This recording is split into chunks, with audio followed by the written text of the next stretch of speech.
Boxing update tayo mga tol, nilabas na ang posibleng kalaban ni Canelo sa darating na Mayo or September. Sa Mayo, posible raw makalaban niya si Jaime Munguia, Jermall Charlo at si Terence Bud Crawford. Sa darating na September naman, posible raw makalaban si David Benavides, ayon po yan sa ESPN Knockout. Si Benavides na lang ang natirang kalaban ni Canelo na kailangan talunin, panghuli si Dimitri Bivol at si Artur Beterbiev. Samantala, may laban po si Jaime Munguia ngayong January kontra John Ryder. Sinabi ni Munguia na ito na raw ang test kung kayang sagupain si Canelo. Hindi raw biro kalaban si John Ryder at kailangan pagandaan ito ni Munguia. Kahit natalo kay Canelo itong si John Ryder, umabot pa rin sa desisyon at kayang magbigay ng upset.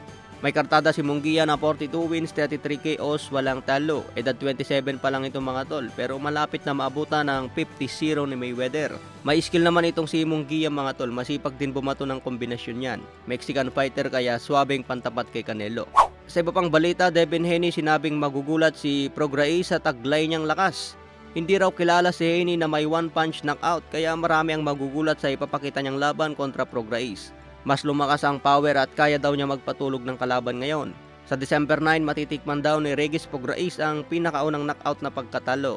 Taglay ngayon ni Haney ang power, skill and ring IQ. Papahirapan daw niya si Prograis hanggang in-knockout. Sa ngayon may kartada si Haney na 30 wins, 15 KOs, walang talo, edad 25. Hindi na raw target ni Haney ang maging undisputed champion dahil nagawa na ito sa 135 pounds sa edad na 24. Big fight umano ang inahabol ngayon ni Haney at maging champion sa 147 pounds.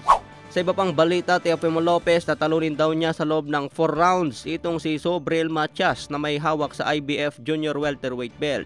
Ito ang isang naghahamon kay Lopez para unification ng WBO at IBF. Hindi raw ito pinapansin ni Lopez dahil nakafocus sa isang big fight.